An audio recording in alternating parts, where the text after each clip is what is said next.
Bonsoir à tous et bienvenue dans le Flash Info. Aujourd'hui, 7 décembre 2014, consacre le 21e anniversaire du décès de Félix Houphouët-Boigny, le père de la nation ivoirienne. Après ces 2 décennies, le souvenir de l'homme est toujours présent dans les esprits. Sa famille biologique, le clergé catholique ainsi que les autorités se sont retrouvés à la basilique Notre-Dame de la Paix de Yamoussoukro pour une messe d'action et de grâce pour le repos de l'âme de l'illustre disparu. On en reparle dans la grande édition.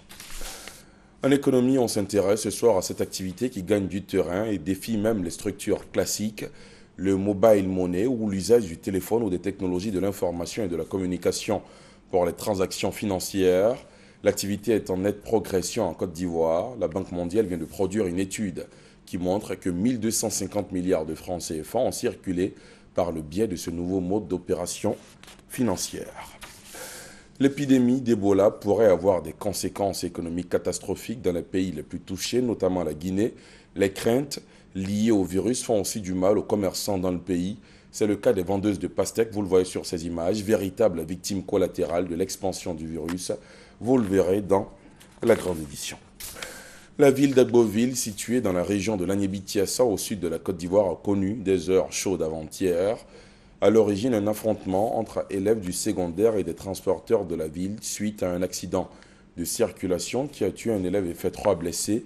L'altercation qui s'en est suivie enregistre plusieurs blessés et des dégâts matériels. Les autorités administratives et scolaires appellent à l'apaisement. Hier, lors du passage de l'une de nos équipes dans la ville, le calme était revenu et les activités avaient également repris. Souvenez-vous, en novembre dernier, un immeuble s'était effondré dans la commune d'Atekoubé, faisant des dizaines de morts et de blessés. Le gouvernement a décidé de soutenir les victimes à travers le ministère de la Construction, du Logement, de l'Assainissement et de l'Urbanisme. Vous aurez tous les détails à suivre dans le 20h. Dans l'actualité culturelle, ce dimanche, la 2e édition du Festival des Rencontres internationales des arts et cultures RIAC. C'est la ville d'Adzopé qui accueille l'événement culturel pour la 2e fois. 14 pays d'Afrique de l'Ouest prennent part au rendez-vous.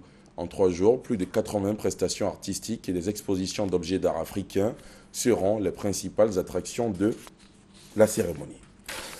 Le reste de l'actualité internationale en bref et en images, avec d'abord l'émotion certaine en Afrique du Sud après la mort de l'otage Pierre Korki au Yémen, tué par ses ravisseurs alors qu'une opération commando tentait de le libérer.